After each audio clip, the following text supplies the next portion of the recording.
So this week, we're reminded of a truism that rarely gets brought up in elite circles. And that truism is the overwhelming majority of elected Republicans don't care about the deficit and the debt. Now, of course, they tell you not only that this is a concern of theirs, they say it's one of their main concerns, the deficit and the debt. They've run elections on that issue. Well, take a look at what's happening now. This is from the Washington Post. The U.S. government is set to borrow nearly $1 trillion this year, an 84% jump from last year. Wow. 84% jump. So they say the U.S. Treasury expects to borrow $955 billion to be exact this fiscal year. According to documents released Wednesday. It's the highest amount of borrowing in 6 years and a big jump from the $519 billion the federal government borrowed last year. And the Congressional Budget Office says, okay, we're not going to beat around the bush here.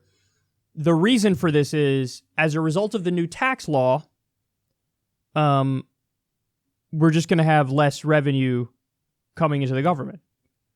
There's not as much money that's going to be coming into the government, so we're going to have a bigger deficit and then a bigger debt. So remember, Trump's tax bill added over $1 trillion to the deficit, or to the, I think it's the debt in the long term. So that shows that there are priorities above and beyond caring about the deficit and the debt. And those priorities, in the case of Trump's tax bill, tax cuts for the rich. In fact, 83% of the benefits of that bill goes to the top 1%. 83%. And the whatever tax breaks there are for the working class expire. The ones for the rich, permanent. The ones for corporations, permanent. The ones for regular people, not permanent. Sunset provision on them. So over 10 years, the tax bill raises taxes on everybody making $75,000 a year or less. What an amazing scenario we have here. Because this shows that every talking point the Republicans use, they just prove that that's not actually what they believe. They always say, oh, we're for tax cuts for everybody, especially the middle class, the working class. Well, then why did you raise taxes on them over a decade? That would be the opposite of what you claim to believe in. Okay, but at least we're in favor of fiscal responsibility and not adding to the debt and the deficit. Really? Then why did you just have an 84% increase in the amount of borrowing this year compared to last year? Why did you just decide we're going to go $1 trillion into debt further? Now, again, I want to be clear about something. The issue of the debt is not as big of an issue as the Republican rhetoric would make it out to be. But my point is, don't believe them when they say this is a really big, important issue. That's what this is. We care so deeply about this issue. I just need everybody to understand that this is something that we never don't care about ever until we get into power. See, that's the thing. This is a trick, ultimately. So what they'll do is, now that they're in power, they say, fuck it, deficit spend like a motherfucker. We don't care. When you deficit spend like crazy, what happens? Well, public sector debts equals private sector growth. So in other words, that makes it so that you have a booming market. Now, again, for 1,000 other reasons, that's temporary. It's a boom-bust cycle. It's a bubble. But what you'll have is short-term stimulus, effectively, when you do that. So load up the economy full of debt, and then the second that you lose an election, immediately turn around and say, oh, this fucking debt and deficit, the Democrats, what are you doing? Why don't you fix this? Well, I can't believe how irresponsible you all are being. I mean, look at this giant debt and deficit here. They act like they weren't responsible for running it up in the first place. And they were. And by the way, when they do it for the worst possible reasons. If you want to deficit spend, and you're deficit spending to help the poor, to keep the social safety net intact, if you're deficit spending for healthcare or for any of a number of important issues, fine. But no, they deficit spend to give more tax cuts for the rich and to continue funding our worldwide imperialist foreign policy. That's what they're doing. Deficit spend to continue to be the world police and bomb 8 different countries and have military bases all over the place. And deficit spend to help the rich even more. So, but that's the trick. The trick is we're not in office. Oh my God, these Democrats are crazy. Look at the debt and the deficit. We got to do something about this. And then when they get into office, did you know, listen to this. This is an amazing fact. Trump didn't even mention the debt and the deficit in his State of the Union. Now, one of his main talking points on the campaign trail when he was running for president. Oh my God, the debt and the deficit. Oh my God, what are we doing here? $17 trillion worth of the national debt. What are we doing here? Oh my God, we got to fix this. As soon as he's president. Debt? What do you mean debt? Deficit? What is it? I don't even know what that means, man. What does that mean?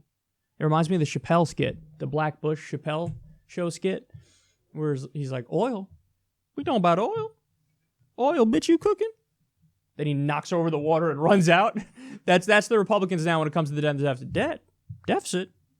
I don't know what that means. Deficit. We gone. So they're just liars. That's the whole point of the segment, is to point out how they're liars. And by the way, the Democrats are suckers because, you know, unfortunately, the corporate Democratic Party actually does care about deficits. I often said Obama's one of the best Republican presidents we've ever had. Because if you actually go down the line of Republican beliefs, he was pretty solid in delivering on their goals, what they claim their goals are.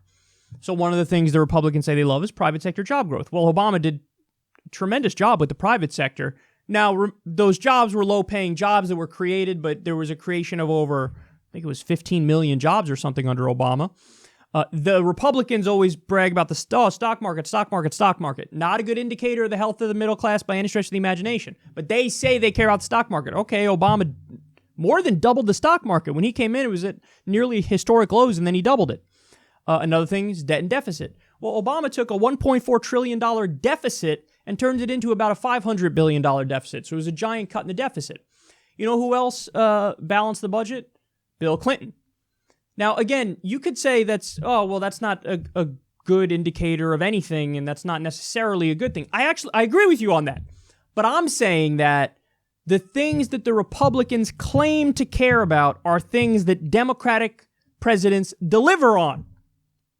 So, in other words, the Democratic Party is really the Republican Party, and the Republican Party are soulless, vapid, 100% corporatist cretins and, you know, social conservative fundamentalists in many cases.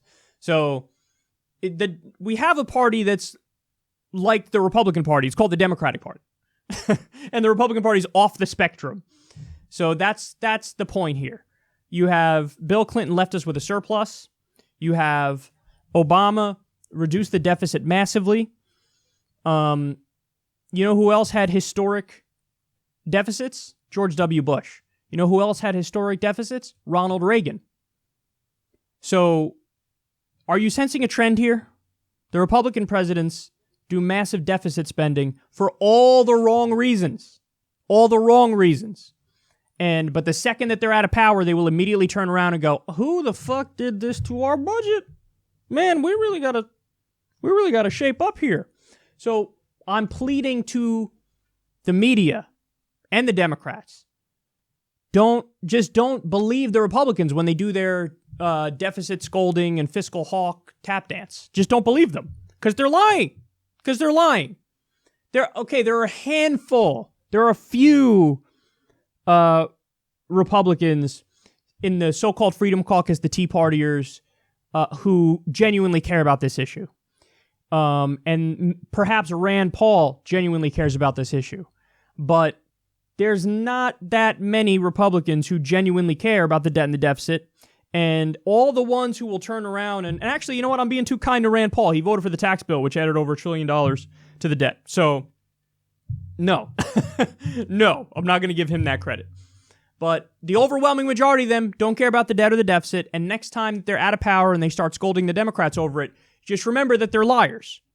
Remember that this is all political theater. Don't grant them the credibility that they have not earned. Call out the fact of the matter or the facts of the matter and demonstrate to people the game that's being played, because without question, it is a game.